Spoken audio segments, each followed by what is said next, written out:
ট্যাবের টাকা নিয়েও পরীক্ষায় বসল না জেলার প্রায় 2000 পরীক্ষার্থী। সোমবার থেকে শুক্রবার হয়েছে মাধ্যমিক পরীক্ষা।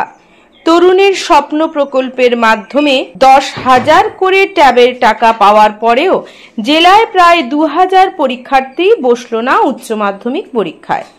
জেলায় মোট পরীক্ষার্থীর সংখ্যা 30,164 জন, যার মধ্যে ছাত্র রয়েছে 13,912 জন এবং ছাত্রীর সংখ্যা 16,252 জন।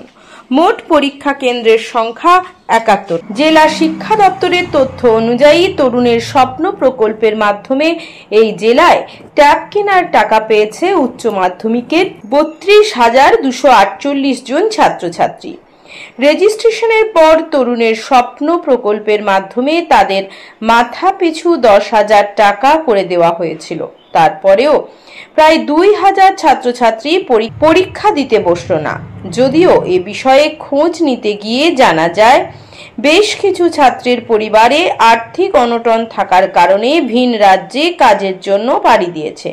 পাশাপাশি বেশ কিছু ছাত্রী বিয়ে করেছে। তবে কি পড়াশোনার জন্য ছাত্রছাত্রীদের দেওয়া এই ট্যাবের টাকা জলে গেল? জেলায় কুলবেড়িয়া ভীমদেব আদর্শ বিদ্যাপীঠে 308 জন ছাত্রছাত্রী ট্যাব কেনার টাকা পেলেও পরীক্ষায় বসেছে 288 জন। বহিজবেড়িয়া হাই স্কুলে 63 জন ট্যাব কেনার টাকা পেলেও পরীক্ষায় বসেছে 59 জন। ময়না আদর্শ বিদ্যায়নে দ্বাদশ শ্রেণীর মোট 113 জন ট্যাব কেনার টাকা পেলেও উচ্চ মাধ্যমিক পরীক্ষায় বসেছে 101 জন। এছাড়াও রয়েছে অনেক স্কুল। কুলবেড়িয়া ভীমদেব আদর্শ বিদ্যাপীঠের প্রধান শিক্ষক বলেন, মুখ্যমন্ত্রী কন্যাশ্রী রূপশ্রী সবুজ সাথী প্রকল্পের মাধ্যমে বিভিন্ন সুযোগ সুবিধে দেওয়ার পরেও ছাত্রীরা পালিয়ে বিয়ে করছে এবং পারিবারিক আর্থিক সমস্যা থাকার কারণে বেশ কিছু ছাত্র ভিন রাজ্যে কাজের জন্য পাড়ি দিয়েছে। মানুষের মধ্যে এখনো সচেতনতার অভাব রয়েছে। পূর্ব মেদিনীপুর জেলা পরিষদের শিক্ষা কর্মাধ্যক্ষ অপর্ণা ভট্টাচার্য বলেন, প্রায় 2,000 পরীক্ষার্থী এবছর রেজিস্ট্রেশন করার পরেও পরীক্ষা দেয়নি। তবে এই মুহূর্তে সঠিক কারণ বলতে পারছি না। আশা রাখছি আগামী দিনে সরকার বিষয়টা তদন্ত করবে। দিচ্ছে যেসব পূর্ব মেদিনীপুর জেলার ছাত্রছাত্রীরা, তাদের কতজন এখনো পর্যন্ত ট্যাগ পেয়েছে এবং পরীক্ষা দিচ্ছে কতজন? দেখুন, সব থেকে বেশি আনন্দের মুহূর্ত যেটা, আমরা পূর্ব মেদিনীপুর জেলা পরীক্ষার দিক থেকে কখনো বিঘ্ন ঘটেনি কোনো বিষয়ে। ফলে এবছর পরীক্ষার্থী অন্য বছরের তুলনায় একটু কম। সেটার কারণ হচ্ছে ওই বয়সের যে ব্যাপারটা রয়েছে আর কি, সেটা নিয়ে কিন্তু সেই কারণে এবছর পরীক্ষার্থীর সংখ্যা একটু কম। আমাদের এবছর পরীক্ষা দিচ্ছে 30,257 এবং ট্যাব নিয়েছে 32,248। এই গ্যাপটা তৈরি হয়েছে ট্যাব নেওয়ার পর, কিন্তু রেজিস্ট্রেশন কত হয়েছিল সেটা কিন্তু সেই সংখ্যাটা আমাদের কাছে নেই। সেটা ওয়েস্ট বেঙ্গল কাউন্সিলই একমাত্র বলতে পারবে স্কুল ওয়াইজ কত রেজিস্ট্রেশন হয়েছে। আমাদের ভেন্যু হয়েছে আজকে 71টা, তার মধ্যে মেন ভেন্যু 68 এবং সাব ভেন্যু হচ্ছে 3, মোট 71টি হচ্ছে ভেন্যু। এবং 30,257 সেন্টারের মধ্যে 13,954 হচ্ছে আপনার মেল এবং ফিমেল হচ্ছে 16,303। এই প্রতিবারেই ছাত্রীর সংখ্যা কিন্তু বেশি হচ্ছে, মাধ্যমিক উচ্চ মাধ্যমিক এমনকি এর ক্ষেত্রেও কি বলে ভোকেশনাল যারা পরীক্ষা দিচ্ছে সেখানেও পর্যন্ত ছাত্রীর সংখ্যা বেশি হয়ে যাচ্ছে। মানে উচ্চ মাধ্যমিক পরীক্ষার্থী যারা ট্যাব নিয়েও পরীক্ষা দেয়নি, এরকম 2,000-এর মতো রয়েছে পূর্ব মেদিনীপুর জেলায়। একদম ঠিকই বলেছেন আপনি। মূল পরিসংখ্যান হচ্ছে আমাদের পূর্ব মেদিনীপুর জেলাতে এবছর উচ্চ মাধ্যমিক পরীক্ষার্থীর সংখ্যা ছিল 32,248 জন, যার মধ্যে এই 32,248 জন তারা উচ্চ মাধ্যমিক স্তরে পড়ার সুবাদে রাজ্য সরকারের দেওয়া ট্যাব তারা সকলেই গ্রহণ করেছে।